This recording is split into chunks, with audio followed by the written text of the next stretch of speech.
Hello guys, and welcome back to another cold episode. On today's episode, we are back with another tier list, taking in a predictive look at what Yu-Gi-Oh! Master Duel is going to give us with the new release of the Kashtira cards and what we expect being released in the newest set. So because of that, we're going to go through all of the cards that I expect, or at least all of the decks that I expect to have relevance, and we're going to go through that. So, starting off, we have Gishki. Gishki is receiving new support, and because of that, Gishki Sprite is most likely going to be a thing, and I do think that Gishki Sprite will be pretty good. Oh, I should note the tiers. We're doing 1, 2, 3, tier 1, 2, 3, Rogue, and then F is for failure. So, there's that. However, Gishki Sprite, I don't expect to do all that well. I'm going to put it at tier 3 for now. It might move up, but it's like either bottom of tier 2 or top of tier 3. I think Gishki Sprite isn't even the best Sprite variant, so I really don't expect it to do all that well, even with the new Gishki stuff. Sure, it's nice, and yeah, it does allow you to like hand loop maybe once, but honestly, it's not really all that worth it. Kashtira is going to be the best deck.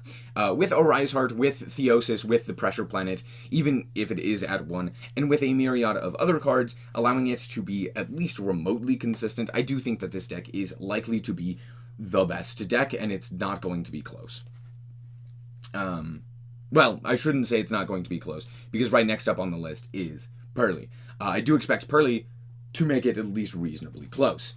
So yeah, that's basically it. I expect it to basically be a more or less 2-deck format with these two in the lead, with Purrely behind Kashtira. I do think that Purrely does have some game against Kashtira, but not being able to use the extra deck, or not the extra deck, well, kind of, no, because Diablosis is bad. But not being able to use the graveyard in particular does matter quite a lot, because that means you have to rely more on Purrely, which is a lot more difficult to actually set up and to get value out of instead of Purrely. So it makes it a little bit harder to like go for happiness OTKs and stuff like that, especially with like Fenris existing and the myriad of other cards that can just like banish your cards. So there's that.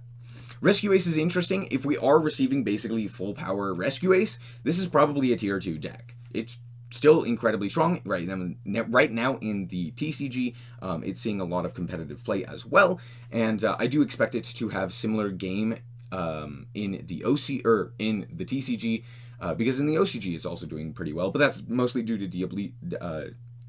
Diabellstar, or however you say it, Diablostar.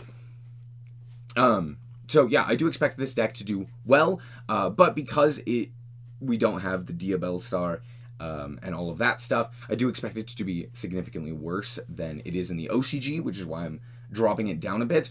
I also don't know if we are getting all of the full power Rescue Ace. I don't know if we're getting Emergency, because if we're not, then this deck is like down here. Like, it's really bad. But if we are, I'm just going to say that we are, because I really don't know the capacity at which we are going to obtain the Rescue Ace. But if we are, I'm going to say it's tier 2. So, there you go. We have lots of decks to get through, so I'm kind of going quickly. Abyss Extra just isn't very good. Adamancipator is maybe Rogue now. Losing Block Dragon matters quite significantly, and only having the one grass. I guess the one grass doesn't really matter anymore, but yeah, it's just too frail. Being able to like hand trap it once kind of stops it oftentimes now. So yeah, there's just not quite enough going for it. Agents just aren't very good.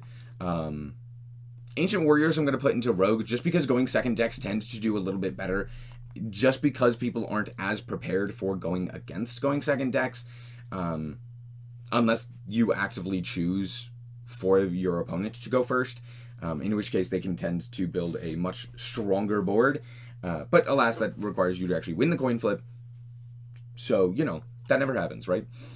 Moving on, we have Armed Dragons, just not very good. Blackwings do get significantly worse because of Kashtira being more relevant, due to the fact that having no graveyard does hinder them quite a bit, but it's not the end-all be-all, and I still feel like they can play through a no graveyard a little bit better than some of the other decks on the list, so I'm gonna put it in Rogue. We'll keep it in Rogue for now. This is another going second deck. I know it's like 8-access, you know, Kaiju, Luna, stuff, which basically is like, here's a kaiju. I'm not going to spam out rank 8, make Draglubion, make Numeron Dragon, and then just punch you really hard. That's basically it. And honestly, it works. Blue Eyes isn't great. Branded, I'm going to say, is tier 3. Yeah. I'm going to say it's tier 3. Losing the graveyard matters quite significantly, but I guess you're not always losing the graveyard. But the fact of the matter is, the end board isn't enough to contest the consistency, or more specifically, the actual power of Kashtira. And Kashtira can end on just main deck monsters, which does hinder things like Rindbrum. It hinders things like Albaz being able to like special summon a Mirror Jade and stuff like that, though that's unlikely to happen. But with the way that their interactions work, I think that it does get worse, especially with only one branded fusion, because that means that one of the ways to get to branded fusion is less likely to happen, because being able to go, I'm going to mill a Retribution and a branded fusion is just not something that you can do under an Arise Heart. This is not a very good deck. I'm sorry, Buster Blader. Okay, we have one here for Chaos, or for Dragon Link. I don't know what this is, or what this would be, so we'll just put it there. I guess like just generic Chaos. But let's actually talk about Dragon Link here. Dragon Link is probably the second best deck as of right now. Being able to play through so many interactions is very, very important, because a lot of interactions are a lot of people are playing lots of hand traps. But on top of that, it has a decent end board, and also can play through quite a few boards as well. And it doesn't really lose to like Noir like a lot of other decks do. And stuff like that. So I would say that it's really, really strong right now. However, losing the graveyard does matter quite significantly. It's not always going to lose the graveyard, and even with like some cards in the graveyard, you do have the ability to like Bestial and do some things there. So it's not like an end-all be-all playing against Kashtira, but it does mean that they're probably going to have to main deck things to immediately deal with a Rise Heart, which I do expect a lot of other people to be playing as well. However, I do expect it to be significantly worse than it currently is, so we're going to drop it down into tier 2. I would have put it in tier 1 previously, but because of Raw Rise Heart, I don't think it's going to be as good. Next up, we have Code Talker. Cyber's piles are always good. I'm going to put them in like the top of Rogue. Crusadia's fine. They're kind of like the worst of the OTK strategies. They're not great. Yeah. Crystal Beasts, unless you are Neshi, you cannot play this deck, and it's just not going to work. I'm sorry to tell you. Same with Cyber Dragons. Dark Magician, yeah. Dark World doesn't really have a game plan in Master Duel, because like, unless your opponent is activating Max C, and then your game plan is decking the opponent out with like card destruction, there isn't really a solid game plan for Dark World. So I feel like I can't... I mean, I'll just put it into Rogue. I feel like they have a lot that they end up on. Like, they have so many materials that it feels like they could actually do more. But I don't really know what their game plan is, nor what they ultimately accomplish, because I've never seen it. It's just so inconsistent with what they end on and what they can actually make. DDD is... Yeah, DDD is really, really bad. Dino, I'm going to put into tier 3. I think Dino, specifically being able to go second so very effectively, is one of the reasons why I'm putting it up so high. I don't think it's, like, insane in any capacity. I think I've rated it way too highly in the past, but I still think that it is better than a lot of the other tiers, or a lot of the other Rogue decks. It's pretty consistent. It's not insanely consistent, but it is pretty consistent. It's able to pump out quite a lot. Yes, losing the graveyard does matter, but even with that being said, you can still go second pretty effectively with things like Pankratops, with things like Kaijus, which are searchable, and the like. So it's not like it's an end-all losing the graveyard. And also, UCT is just a powerhouse of a card by itself, especially in a game where Kashtira exists. Being able to flip cards face down at quick effect speed is very, very powerful. So it's one of those things where it's like, it kind of loses some things and gains some things by Kashtira existing. So I'm going to put it probably at like the bottom of tier 3.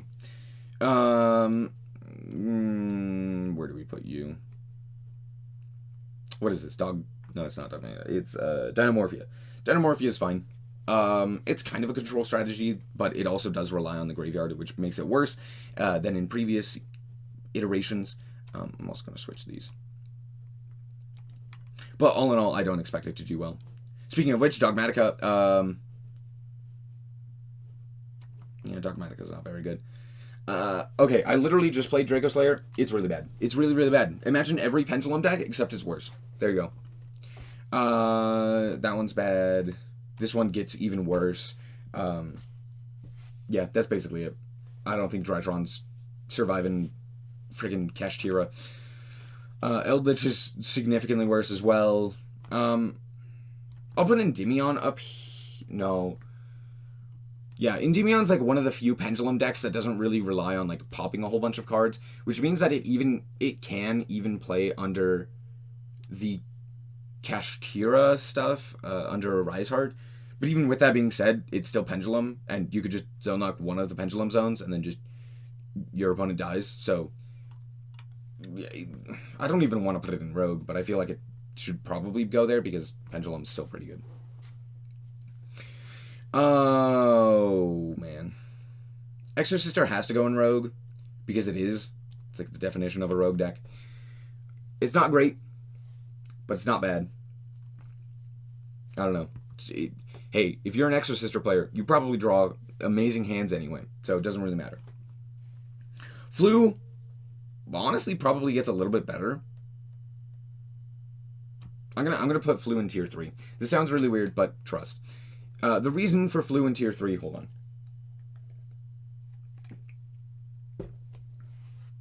Is because having your stuff be banished doesn't matter nearly as much.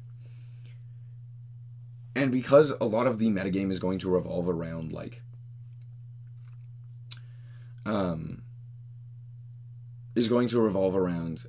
that banishing and, like, being able to play around that banish effectively, I think that this gets a little bit better. I probably would have put it in tier 3 anyway, even before Kashtira. So, yeah. I just think, like, it's still not dead, and it's a decently good deck. It's not insane by any stretch of the imagination, but it's decent. Generator's honestly pretty good. Being able to, like, steal cards is so very unique in the way that it functions that it can really cause some issues. I'm going to put it here. Goatee's not very good. Gravekeeper's not very good. Hero is like tier 3. Hero can just kill you out of nowhere with like a myriad of different consistency tools and big blowout cards. Like, you know, hey, they can set up their own macrocosmos, you know, with Dark Law. They could set up a Imperial Order. They can set up a skill drain, you know. So it's not really like it's a fair fight. I'm actually going to put them below Plunder. Adagnister is more Cyber Spile, but slightly better than Code Talker. That's basically it. Labyrinth. Labyrinth I actually expect to do really well, because yes, it does rely on the graveyard a little bit, but honestly, not all that much.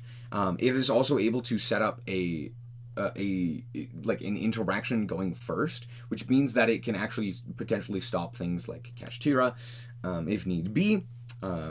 It wouldn't really stop it necessarily, but it could hinder it. And it's really, really good going first. Like, exceptionally good going first. So, yeah, that's basically it. Madolche. I really want to put Madolche in Rogue, but it does lose its graveyard. Which means that because no cards can be sent to the graveyard, I don't think it gets its shuffle back effects, which matters a lot.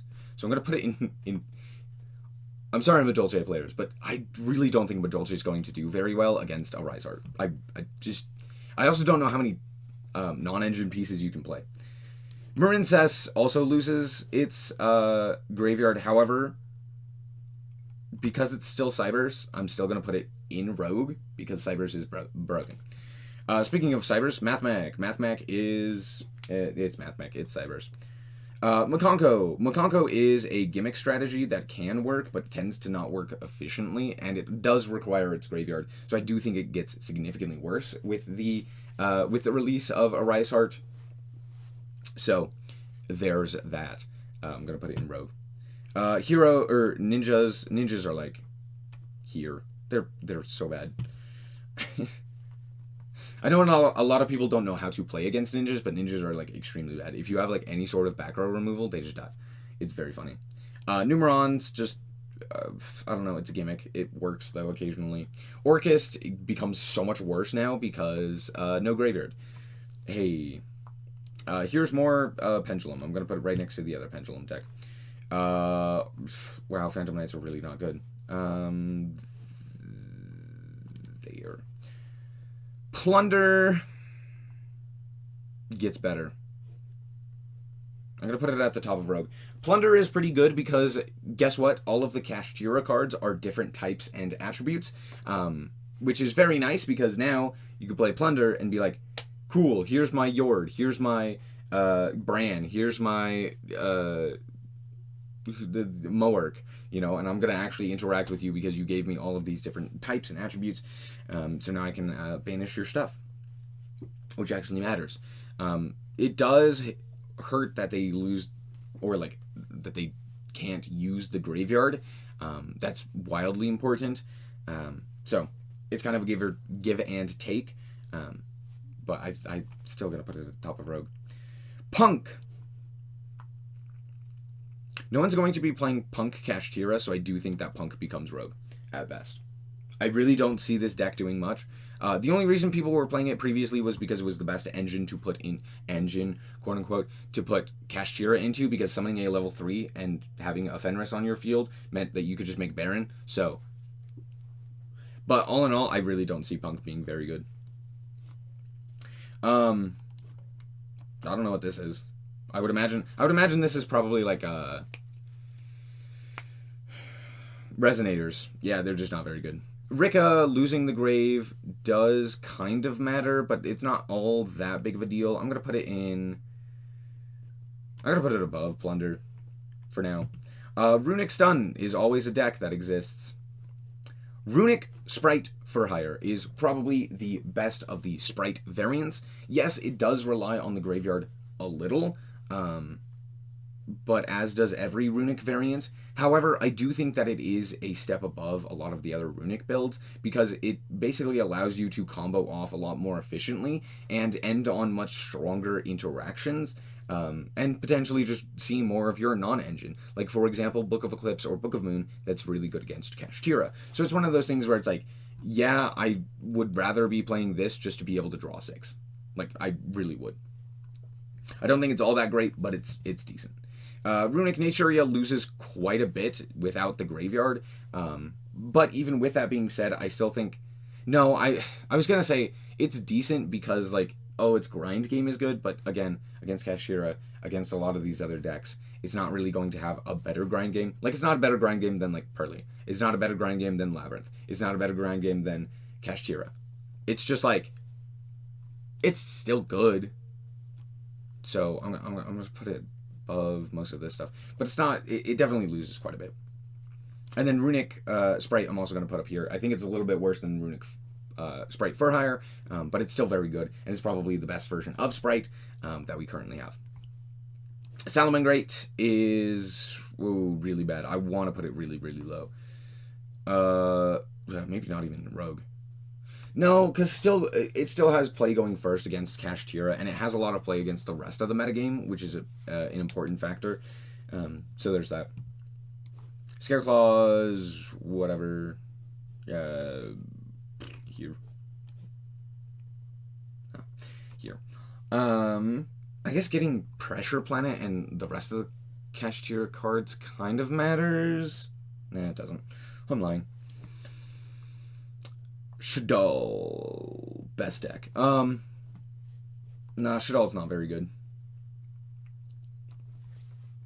It can still activate, like, Shaddoll Fusion, which matters a lot. Being able to, like, just summon out a construct to force out interactions and stuff like that. Or summoning out an App Cologne to negate things is pretty cool as well.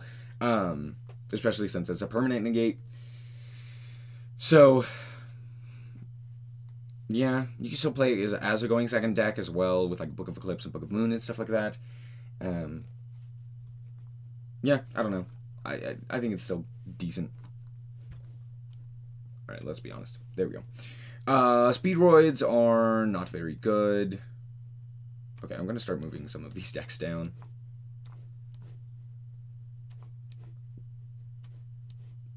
Salamangreat's the cutoff.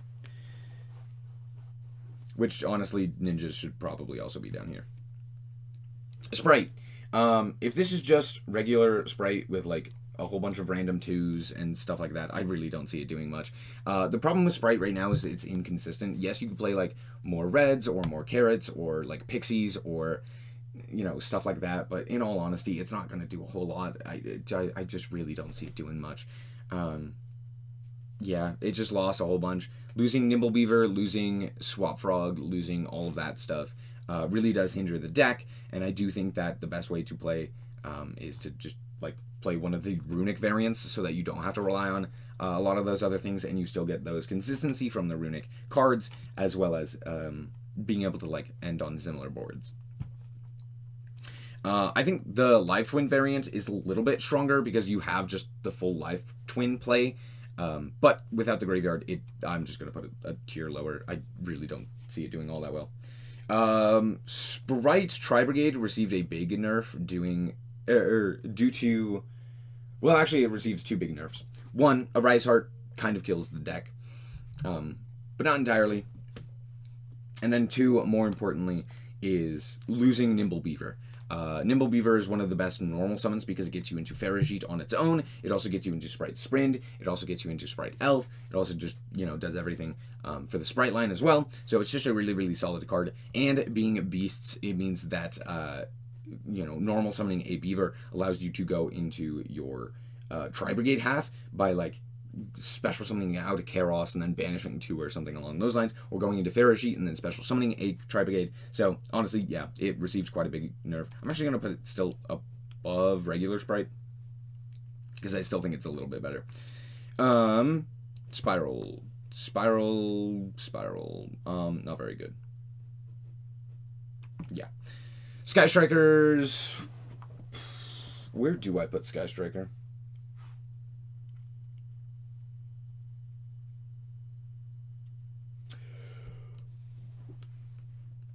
I'll put it there. Sky Striker's not great, but it's decent. Stun is a deck that exists. Put it right next to Makongo. Guru Control doesn't exist. It's really, really bad. Sword Soul is one of the better decks, honestly, still. It's still consistent. It doesn't really rely on the graveyard. Yes, it can use the graveyard, and it is nice to have the graveyard. But you can play less 10s in order to play around a lot of that graveyard shenanigan banishing. It has lots of room for non-engine. It's incredibly consistent. It can play through well-established boards while also establishing a pretty decent board. So it's just a pretty good all-arounder. It's not insane by any stretch of the imagination, but it's like just right there where it can compete with basically everything and doesn't immediately lose to the Kashtira stuff. Synchron is not great.